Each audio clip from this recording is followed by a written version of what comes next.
આજ રોજ ચૈત્ર નવરાત્રિના પાવન અવસરે દેવી માં તમને અને તમારા પરિવારને સુખ શાંતિ અને સમૃદ્ધિની પ્રાપ્તિ કરાવે એવા ભાવ સાથે શરણાગત દિનાર્થાય પરિણામ પરાયણે સર્વસ્યાતિ હરિદેવી નારાયણી નમોસ્તુતે.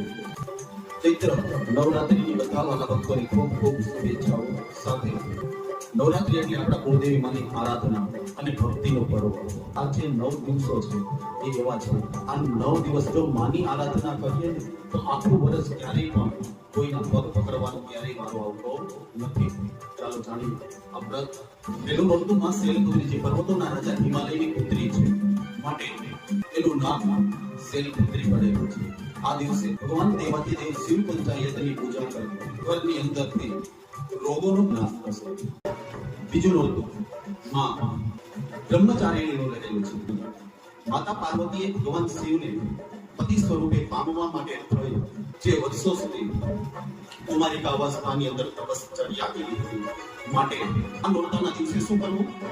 ગાયના ઘીનો દીવો કરવાથી ઘરની અંદર સુખ શાંતિ અને સમૃદ્ધિની પ્રાપ્તિ થાય છે અને લાંબા આયુષ્યની પ્રાપ્તિ થાય છે. ત્રીજું નોરતું માં ભગવતી ચંદ્રઘંટાનું રહેલું છે, કારણ કે માતાજીના મસ્તક ઉપર ચંદ્ર આકારનું તિલક રહેલું છે.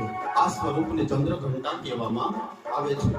આ દિવસે ઘરની અંદર ગરુડ ઘંટા વગાડવાથી જે રૂગશામ વેદનું ગાન કરે છે, ઘરની અંદર રહેલી જે નકારાત્મક ઉર્જા છે એ આપણો ઘર છોડી અને દૂર થાય છે.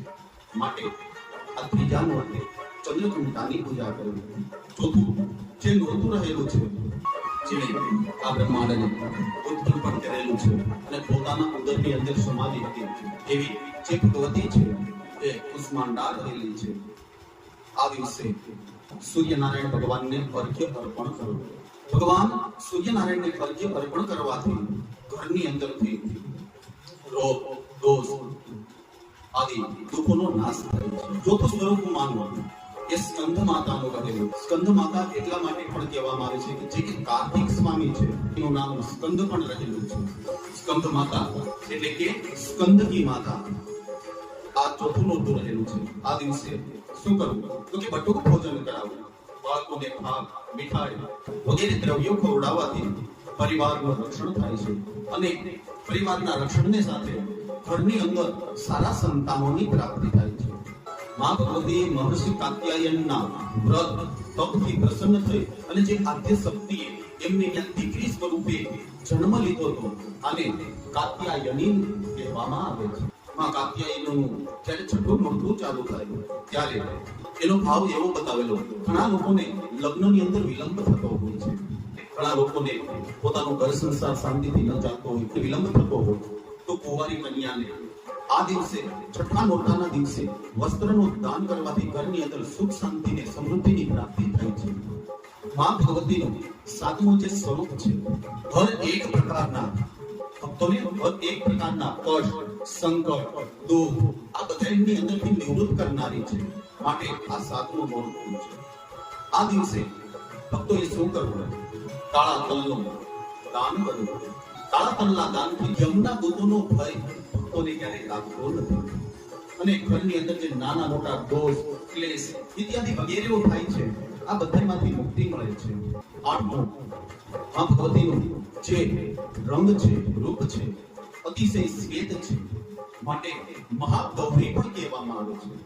આ દિવસે સફેદ વસ્તુનું જો ઘરની અંદરથી દાન કરવામાં આવે, જરૂરિયાતમંદ વ્યક્તિઓને સફેદ વસ્તુનું દાન કરવામાં આવે તો આપણું જે શરીર છે એ નિરોગી બને છે અને સૌભાગ્યવતી સ્ત્રીઓ જો આ દિવસે સફેદ વસ્તુનું દાન કરે તો સૌભાગ્યની વૃદ્ધિ થાય છે. નવમું જે સ્વરૂપ છે એને સિદ્ધિદાત્રી કહેવામાં આવે છે.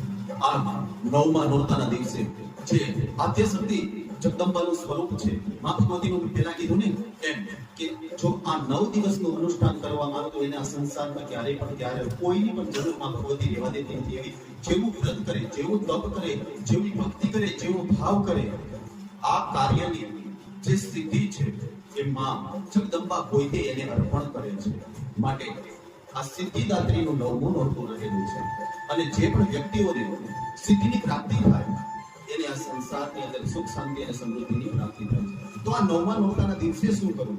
તો કે કુમારિકાઓનું પૂજન કરવું, કુમારિકાઓને ભોજન કરાવવું, માં દુર્ગા સપ્તશતીના પાઠ કરવા, ઓમ એમ હ્રીમ ક્લીમ ચામુંડાઈ રીચે નમઃ આવા સુંદર મજાના બીજ મંત્રથી માં જગદંબાનું અનુષ્ઠાન કરવું, ઘરની અંદર કળશો સ્થાપી પટ સ્થાપન કરવું, એની પર જુવારા પધરાવવા, કુમારિકાઓને ભોજન કરાવવું, જેમ આગળ કીધું એવી રીતના કુમારિકાઓની પૂજા કરવી. કારણ કે આ નવે નવ દુર્ગા છે એનું જે સ્વરૂપ છે એ કુમારિકાઓની અંદર રહેલું છે.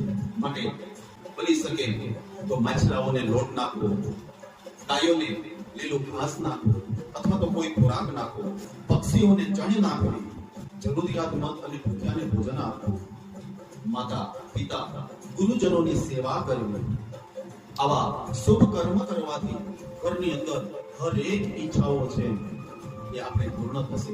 કારણ કે આખા વર્ષની અંદર જે આ 9 દી રહેલા છે, એમાં આ મધુમાસની એટલે કે ચૈત્ર માસની જે આ નવરાત્રી રહેલી છે એ સર્વશ્રેષ્ઠ. માટે આ નવે નવ સ્વરૂપોનું જો આપણે સ્મરણ કરીએ, પ્રથમમ શૈલપુત્રીમ ચ દ્વિતીયમ બ્રહ્મચારિણીમ તૃતીયમ ચંદ્રઘંટેતિ કુસ્માંડેતિ ચતુર્થકમ પંચમમ સ્કંદમાતેતિ ષષ્ઠમ કાત્યાયનીતિ ચ સપ્તમ કાલરાત્રી મહાગૌરી ચાષ્ટમમ નવમમ સિદ્ધિદાત્રીં ચ નવદુર્ગા પ્રતિકીર્તિતા ઉત્કાન્યિતાનિ નામાની બ્રહ્મણેવ મહાત્મનઃ બ્રહ્મણેવ મહાત્મનઃ. જય માતાજી બધાઈને. અને હા, નવલા નોરતાની ખૂબ ખૂબ વધામણી થઈ શકે એટલા ધર્મના કાર્ય કરીએ. જય માતાજી, જય શ્રી કૃષ્ણ, મહાદેવ.